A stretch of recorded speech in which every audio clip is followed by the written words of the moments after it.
I just spent $8,000 of my own money buying flagship TVs from both Samsung and Sony, and what I discovered completely shattered everything I thought I knew about these brands.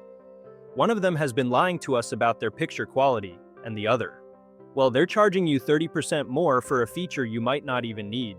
Stick around, because by the end of this video, you'll know exactly which brand deserves your hard-earned cash. But before we continue, hit subscribe for more real tests, not brand hype. The setup, my testing journey. Here's what I did.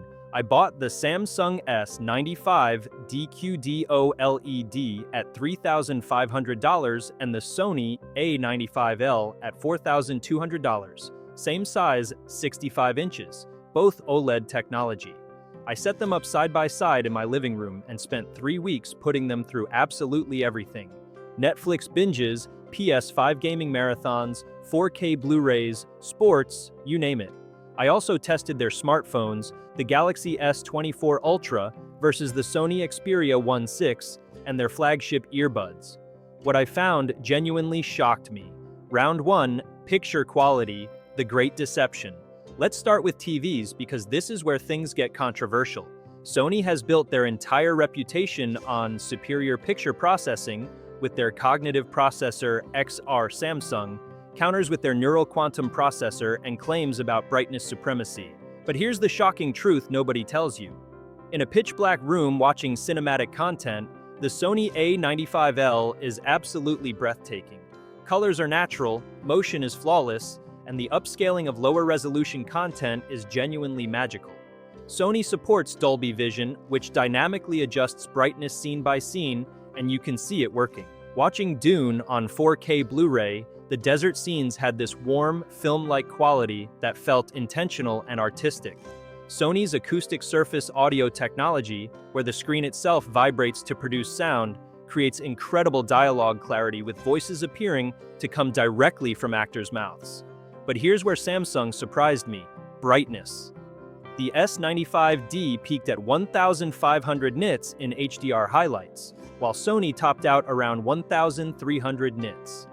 That might sound like a minor difference, but in my living room with afternoon sun streaming through the windows, Samsung's picture remained vibrant and punchy, while Sony's looked slightly washed out. Samsung's anti-reflective coating is also noticeably better. For daytime viewing, Samsung wins decisively. The color story is fascinating. Sony's colors are reference accurate, calibrated for how filmmakers intended content to look. Samsung's colors pop more, they're more saturated, more Instagram-ready. Some call this oversaturation, others call it preference. When I showed both TVs to 10 friends without telling them which was which, 7 preferred Samsung's punchier look. The other 3, all film enthusiasts, immediately chose Sony's accuracy. Here's the kicker. Both TVs use QD OLED panels manufactured by Samsung Display. They're essentially the same hardware. Sony charges $700 more for superior processing and Dolby Vision support. Is that worth it? Depends entirely on your viewing environment and preferences. Round 2, gaming performance. A clear winner. Emerges for gamers, this comparison gets interesting fast. Both TVs support HDMI 2.1, 120Hz refresh rates, and variable refresh rate technology. Input lag on both is exceptional, under 10 milliseconds in game mode. But Samsung includes features Sony doesn't. The Samsung Gaming Hub lets you access Xbox Game Pass, GeForce Now, and other cloud gaming services without a console. You can literally game without buying a PlayStation or Xbox. Samsung's Game Bar overlay shows real-time FPS, HDR settings, and lets you adjust picture settings without leaving your game. It's genuinely convenient. Sony's advantage? If you own a PS5, the integration is seamless. Auto HDR tone mapping, auto genre picture mode, and perfect handshake with Sony's console make it the better choice for PlayStation loyalists. But objectively, Samsung offers more flexibility for multi-platform gamers. Testing Cyberpunk 2077 and Elden Ring back-to-back, I couldn't detect meaningful performance differences. Both delivered stunning 4K gaming at 120 frames per second. Samsung's brighter panel made HDR highlights in explosions and magic spells more eye-searing, which some gamers prefer.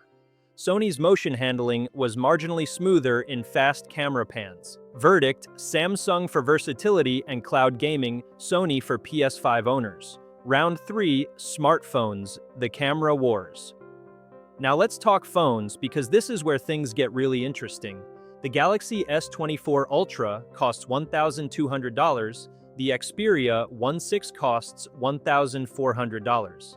Both are photography powerhouses, but they approach cameras completely differently. Samsung's computational photography is aggressive.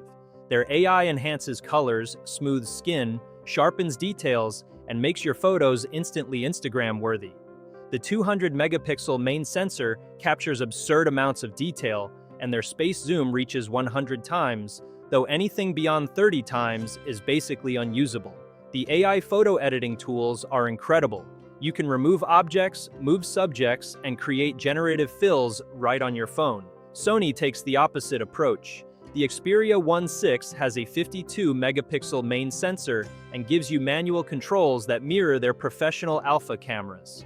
There's minimal AI interference. Your photos look exactly like what your eyes saw, which sometimes means they look flatter than Samsung's. But for photography enthusiasts who want full creative control, Sony is unmatched. Battery life strongly favors Samsung, 5,000 mAh versus Sony's 5,000 mAh, but Samsung's optimization delivers 7 to 8 hours of screen-on time compared to Sony's 5 to 6 hours. Display quality goes to Samsung with a brighter, more vibrant 6.8-inch AMOLED reaching 2,600 nits peak brightness. Sony's 6.5-inch 4K OLED hits only 1,300 nits, but offers true 4K resolution for pixel perfection. Ecosystem integration is Samsung's killer advantage. Samsung Galaxy phones connect seamlessly with Samsung TVs, tablets, watches, and earbuds. Sony's ecosystem barely exists outside PlayStation. If you're invested in Samsung products, the S24 Ultra makes everything work better together. Round 4, audio. Sony's unexpected dominance. Testing the Galaxy Buds. 3 Pro against Sony's WF-1000XM5 revealed Sony's strongest performance advantage. Sony absolutely crushes Samsung in audio quality. The WF-1000XM5 delivers richer bass, clearer mids, and more detailed highs. Listening to jazz, classical, and hip-hop back-to-back, Sony's soundstage felt wider and more immersive. Active noise cancellation is noticeably superior on Sony, blocking airplane engine noise and coffee shop chatter more effectively. Samsung's Buds 3 Pro aren't bad. They're comfortable, they look great, and they integrate perfectly with Samsung phones with instant pairing and device switching. But they cost $250 compared to Sony's $300, and that $50 difference is worth it for the audio quality upgrade. Battery life favors Samsung, 6 hours with ANC on versus Sony's 8 hours. But Sony's case provides 24 hours total versus Samsung's 30 hours. Both support wireless charging and multi-point connectivity. For soundbars, Sony's Bravia theater bar systems consistently outperform Samsung's Q series in clarity and dialogue intelligibility, though Samsung offers better value at lower price points. Round 5, reliability and warranty. This is crucial. Consumer Reports data shows Samsung TVs have a 3% failure rate within the first 3 years, while Sony sits at 2%. Both offer 1-year standard warranties, but extended warranty costs differ significantly. Samsung's extended coverage runs $150 to $300 depending on the model.